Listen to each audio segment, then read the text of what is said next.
our guests, Greg Evenson and AC Griffith. Guys, we got about 8 minutes left in the segment, so I want to jam as much of this in as we can. Before break, I was asking about what do you think about the H2S, the hydrogen sulfide? We've had reports of a sweet smell from people such as Matt Smith with Project Gulf Impact. To me, that would suggest that the sweet smell usually takes place when you're about 50 to 100 parts per million in that range. And of course, I was talking about how I do not trust the EPA. Greg, what's your take on the levels of the gases? Do you think they're a lot more than what they're reporting? I mean, do you think we're in that range, 50 to 100 parts per million, if they're smelling a sweet odor? Or exceeding it for some time. And unfortunately, a number of these elements are so evil in the damage that they do both to the neurons in the brain, telling the rest of the body, look, there's a problem here, and to the cardiovascular for the ultimate ongoing and irreversible damage that it causes. And having said that, Griff, I have to ask you this because I don't know, and Shepard, forgive me just a moment while I ask Griff this question, and I'll make it very brief.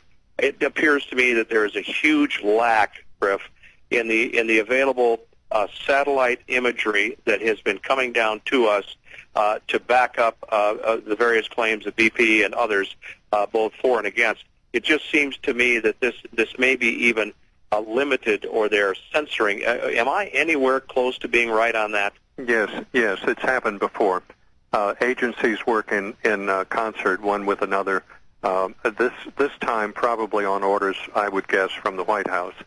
They have their agenda, and their agenda is to take the country down. The people are expendable. The people are not even in the loop of consideration. The H2S is not an issue. The issue is you're going to have millions of people evacuating with nowhere to go and no food and no money, and it's going to knock the dominoes in all directions. I wanted to say to you that I've had 2 meetings with EPA on the chemtrail. I don't mean it the way it sounds, but you must know that I am the person that unraveled the reason for the chemtrails, and everything you see on the internet mentioning RFMP, Radio Frequency Emission Planner, that came from me. I put years of my life onto that project. I had 2 meetings with EPA in their conference room at their big mahogany tables on 2 occasions. They know what's happening. They have been ordered by Washington not to look at the aerosol spraying in the chemtrails. They know it's lethal. They told me that at the conference table in their office. I went to Congress, and this is what came back at me from the congressional meeting that I was in. What do you expect us to do, Griff? They would lie to us too. What do you expect us to do? They would lie to us too. And I got up and walked out. So your issue is that millions of people are going to die as a result of this. Everything else is not even worth discussing. It's interesting, but this generation of people, the young people, don't realize how serious this is. They've never had anything happen to them in their lives before. I was born before the Second World War, and I've seen a lot of things happen in my lifetime. And you can smell what's going on here. You know what the agendas are.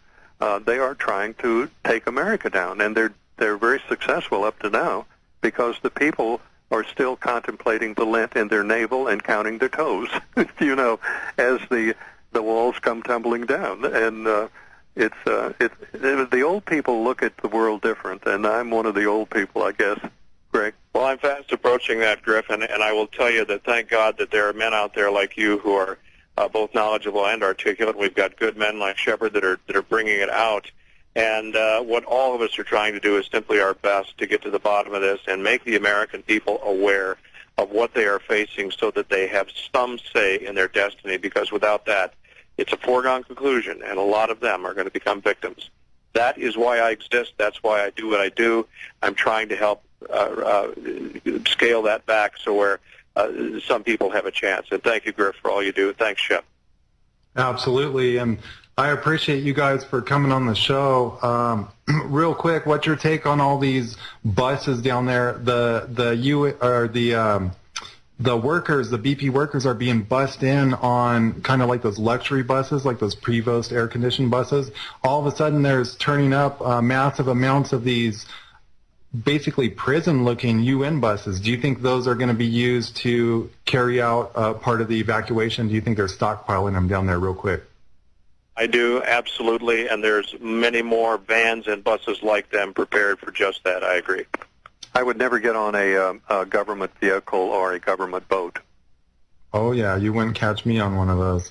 Guys, it's been great. I want you to, come back and join us again.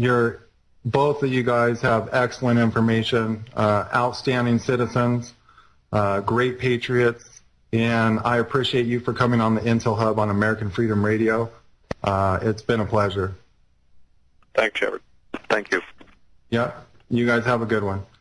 Well, there they go, A.C. Griffith and Greg Evenson. Of course, A.C. Griffith's website is talkingpointsforradio.tripod.com, and Greg Evenson's website is theheartlandusa.com.